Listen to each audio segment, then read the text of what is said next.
Time's expired. The chair now recognizes Dr. Burgess from Texas for 5 minutes for questions. Thank you, Mr. Chairman. Again, Mr. Secretary, welcome. Good morning.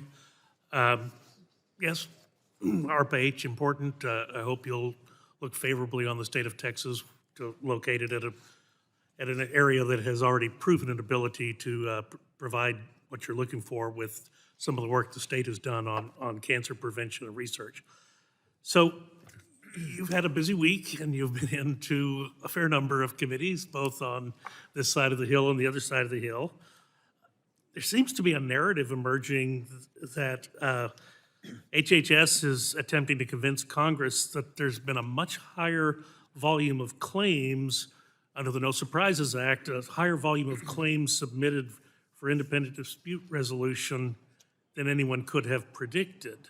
So your responses to Senator Harris, Dr. Harris of Maryland, Senator Bennett from Colorado, and Dr. Wenstrup of Ohio, and you cited the sheer volume of claims and asserted that some were frivolous, implying that providers are not acting in good faith. Now, I have providers calling me literally every day and stating that they are winning much more often than they lose during the arbitration process.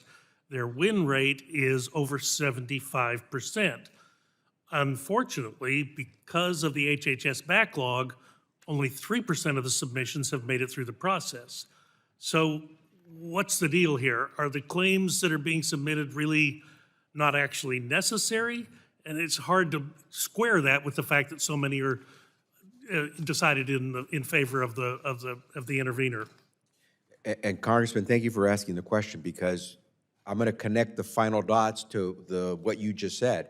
Those physicians who are having success are, as you said, they're going to start to see a slowdown in the adjudication of those claims.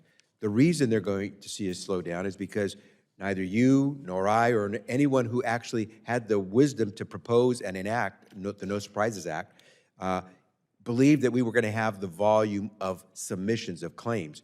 I guarantee you did not believe that in the first 8 months we would have 164,000 claims submitted. If I could just reclaim my time. First off, I want to point out I voted against the No Surprises Act because I was worried about this exact thing. But when Texas, as you know, had their own version of the No Surprises Act that was passed in the state of Texas, the first year they saw 45,000 claims in the first year. In the first 6 months of 2021, the very 6 months where you all were beginning to implement the No Surprises Act at the agency, they had another 50,000 claims. And Mr. Chairman, I'm going to ask that the Texas Senate bill evaluation from Texas Department of Insurance be inserted for the record. But your department estimated, so that's 100,000 claims basically in the first year, and your department estimated the annual number of submissions would be 17,000 nationwide for the whole year.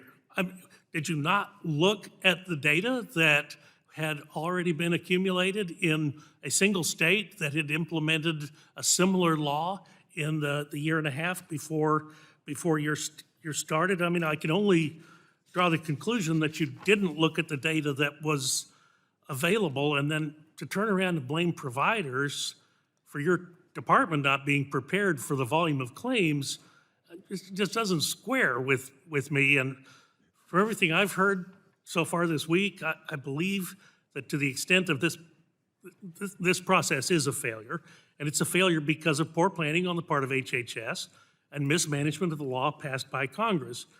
So instead of blaming providers for the department's mistakes, I hope going forward we can focus on resolving the backlog. When 75% are decided in favor of the person who brought the claim, but 3% are getting through, we got a real problem. And again, it comes back to keeping doctors involved. Let me just shift gears and ask you a question because it came up in other testimony. You stated you were unfamiliar with statistics reported by the New York Times that HHS has been able to contact over 85,000 unaccompanied alien children who've been released from HHS custody. Are you now familiar with that 85,000 figure, and are you aware of from where it comes? Congressman, I'm aware of where it comes. It's not a statistic. It is a number that New York Times came up with. But the fact remains, there are children that you cannot identify where they are that have gone through your system, and it seems to be the throughput is the critical thing, not the child. And that's bothersome to a lot of us on this committee. No, see, there's a misunderstanding about what we're supposed to do and what we are then able to do once a child is placed. If you take a look at the law that was passed by Congress, Congress gave HHS the responsibility, the authority to provide the custody and care of a unaccompanied migrant child. I know you want to answer. We're out of time. I need to move on. I'll look Just forward want to to your clarify answer. the misunderstanding. Maybe I'll have a chance later on. Absolutely. I'll submit that to you in writing because it is important. Thank you, Mr. Mr. Chairman. Sarbanes, you're recognized for 5 minutes for questions. Thanks very much, Mr.